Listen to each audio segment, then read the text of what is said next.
मर्द की एंट्री के बारे में घर के हवाले से मैंने कहा, ऐसे ही औरत के लिए शौहर के घर में एंट्री के मुतालिक औरत की रिस्पॉन्सिबिलिटी क्या है।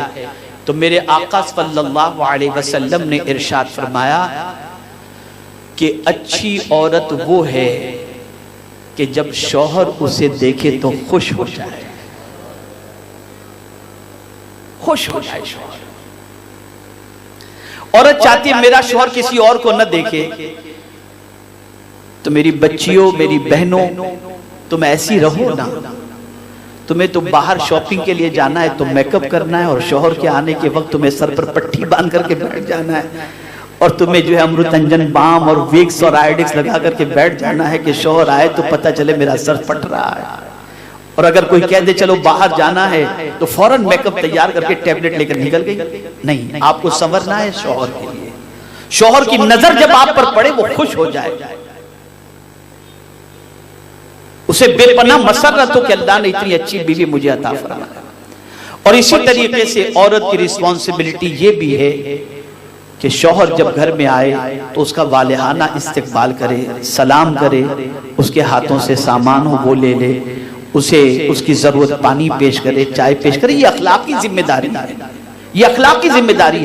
इससे शौहर के दिल में मोहब्बत पैदा होगी कि मेरी बीवी मेरा इतना केयर कर रही है, मेरी बीवी मेरी चीजों की तरफ और मेरी जरूरत की तरफ इतनी मुतवज्जे।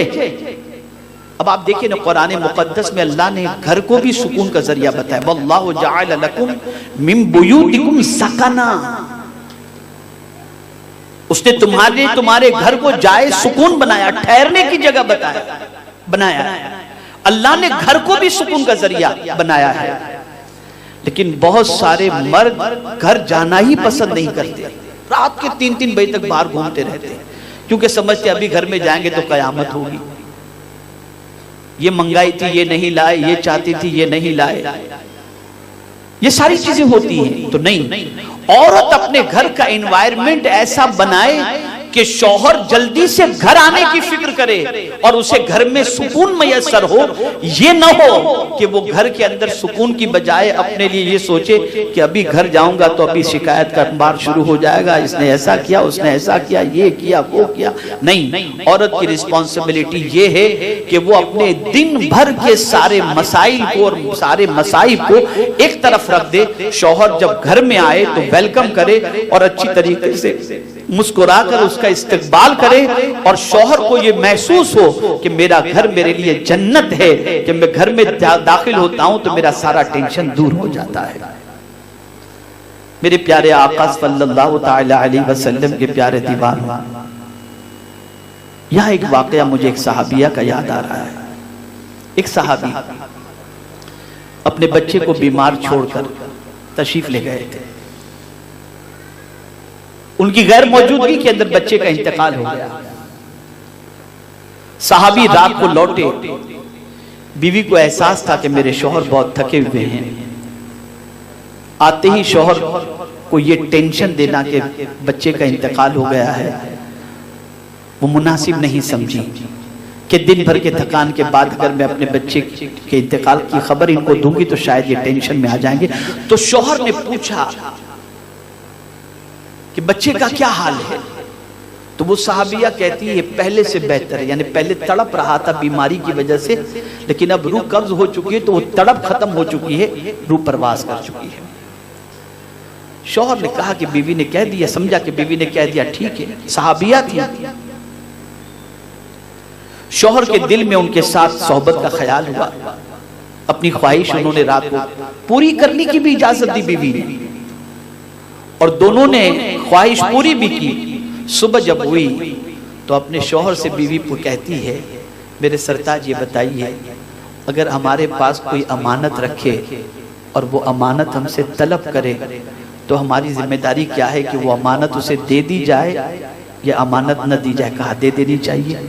तो कहा सुनिए, रब्बे कदीर जल्ल जलालहू की अमानत के तौर पर बेटा हमारे पास था, अब वो बेटा हमारे दरमियान नहीं रहा, उसकी रूह परवास कर गई और कल रात ही उसका इंतकाल हो गया है। शौहर ने कहा तुमने मुझे बताया क्यों नहीं? कहा आपकी तकलीफ को देखकर मैं बताना मुनासिब नहीं समझी कि कहीं ऐसा ना हो कि आपको और तकलीफ हो जाए, आप थोड़े नॉर्मल हो जाएं, उसके बाद मैंने सोचा था आपको ये बताऊं। अब ये दोनों का वाकया हुजूर की तरफ पहुंचा और हुजूर सल्लल्लाहु अलैहि वसल्लम को पता चला। सरकार सल्लल्लाहु अलैहि वसल्लम ने दोनों के लिए दुआ फरमाई और बशारत अता फरमाई। ये एक रोल है बीवी का। बीवी अपने शौहर के टेंशन में इजाफे का सबब नहीं, टेंशन में हल्का और टेंशन को हल्का करने वाली हो। आप मुझे बताइए, दुनिया का कोई भी मुसलमान जब परेशान होता है तो मदीने के ताजदार से मदद तलब करता है और उसे यकीन होता है कि आका करीम सल्लल्लाहु अलैहि वसल्लम के जरिए अल्लाह ताला उनको सुकून की दौलत अता फरमाएगा। रसूल आजम को भी तो टेंशन था। आका करीम सल्लल्लाहु अलैहि वसल्लम जब जाते थे दावत के लिए तो लोग जवाब के अंदर पत्थर बरसाते थे, गालियां देते थे, गंदे अल्फाज इस्तेमाल करते थे। सरकार को टेंशन होता था, लेकिन कुर्बान जाइए मेरे आका के इरशाद पर, हर खातून सुने। आका करीम सल्लल्लाहु ताला अलैहि वसल्लम ने इरशाद फरमाया कि जब मैं थक कर लोगों के लफ्जों के तीर झेल कर घर आता तो खदीजा के जुमले मुझे तसल्ली दे दिया करते। सारी कायनात को तसल्ली देने वाले रसूल को अगर किसी के जुमले तसल्ली दे रहे हैं तो वो बीवी के जुमले तसल्ली दे रहे हैं। पता ये चला कि एक शौहर टेंशन की हालत के अंदर अगर बीवी की तरफ से कोई हौसला अफजा जुमले मिल जाए तो वो अपने टेंशन को बिल्कुल दूर कर लेता है और टेंशन उसके लिए हल्का हो जाया करता है। तो जरूरत इस अम्र की है कि कोई भी औरत शौहर के टेंशन में इजाफे का सबब न बने बल्कि शौहर के टेंशन की दूरी का सबब बने।